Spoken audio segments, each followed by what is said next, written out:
Clean paws is equal to clean heads.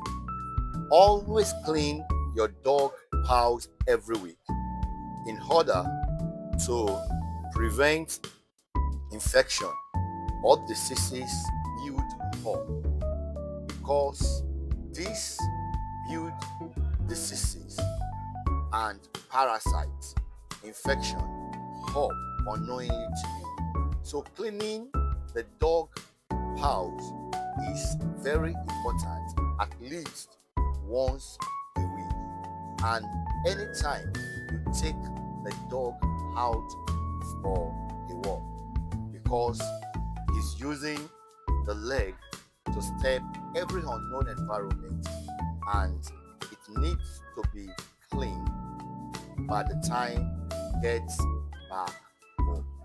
Olatunde Fadaro is my name from Way Out Dog Food. Stay tuned for more tips on pets and more. See you, stay informed, and bye.